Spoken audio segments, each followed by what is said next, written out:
তেজপাতার 10টি উপকারী গুণ, ইসলামিক দৃষ্টিকোণ ও প্রাকৃতিক উপকারিতা আপনি কী কী কাজে লাগতে পারে আপনার সমস্ত কিছু তুলে ধরবো আজকের এই ভিডিওটিতে। তেজপাতা যে শুধু রান্নার স্বাদ বাড়ায় বা ঘ্রাণ বাড়াতে সাহায্য করে এটা কিন্তু না, এটি ইসলামিক ও প্রাকৃতিক চিকিৎসা পদ্ধতিতেও একটি গুরুত্ব রাখে। তাই আমরা আজকের এই ভিডিওটিতে জানতে চলেছি তেজপাতার 10টি উপকারী গুণ। তাই আপনারা ভিডিওটি মোটেও স্কিপ না করে পুরো শেষ পর্যন্ত দেখবেন। ইসলামিক হার্বাল চিকিৎসায় তেজপাতা ব্যবহারের প্রচলন ছিল। হযরত নবী করিম সাল্লাল্লাহু আলাইহি ওয়াসাল্লামের যুগে অনেক গাছগাছড়া ও প্রাকৃতিক ওষুধ ব্যবহারের প্রচলন ছিল, যেগুলির মধ্যে তেজপাতাও হলো একটি। তেজপাতা পেটের গ্যাস, বদহজম, অম্বল দূর করতেও সাহায্য করে। ইসলামিক ইউনানি চিকিৎসা পদ্ধতিতে তেজপাতা হজম শক্তি বৃদ্ধিতে ব্যবহার হয়। তেজপাতা পানি বা ধোঁয়া সর্দি কাশিতে উপকারী বলে বহু প্রাচীন চিকিৎসায় উল্লেখ আছে। নবীজির সময়কালে হার্বাল রীতিতেও প্রাকৃতিক উপায়ে রোগ নিরাময়ের কথা বলা হয়েছে।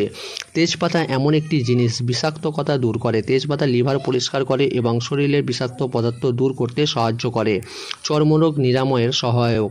ইউনানি ও ইসলামিক হার্বাল চিকিৎসায় তেজপাতা ত্বকের বিভিন্ন সমস্যায় ব্যবহার হয়, যেমন চুলকানি, র্যাশ ইত্যাদি। মস্তিষ্কে সক্রিয় রাখে। তেজপাতা স্নায়ুকে শান্ত রাখে, মানসিক চাপ কমায় এবং মনোযোগ বৃদ্ধিতেও সহায়তা করে। মানে বুঝতেই পারছেন তেজপাতা কতটা উপকারী আমাদের জন্য।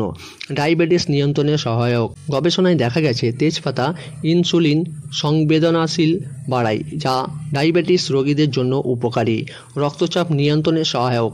এই তেজপাতা রক্তচাপ নিয়ন্ত্রণে ভূমিকা রাখে শরীরের। তাই তেজপাতা অনেক উপকারী একটি জিনিস।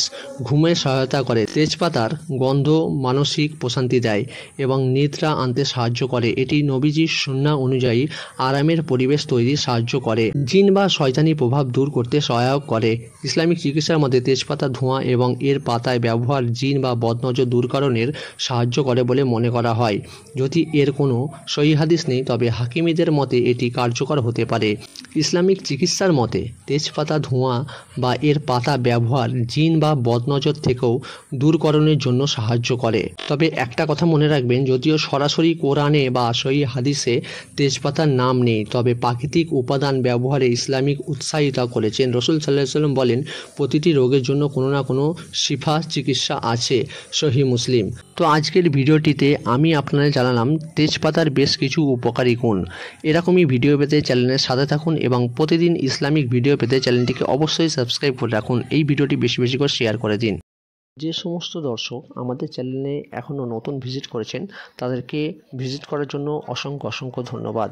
নতুন হয়ে থাকলে অবশ্যই চ্যানেলটিকে সাবস্ক্রাইব করে রাখবেন, আর আগামী দিনে ইসলামিক ভিডিও পাওয়ার জন্য চ্যানেলটিকে সাবস্ক্রাইব করে রাখবেন, কারণ আপনাদের সাপোর্টই আগামী দিনে আরও ভালো ভালো কিছু ইসলামিক ভিডিও আপলোড করার সাহায্য করবে। সকলেই ভালো থাকুন, সুস্থ থাকুন।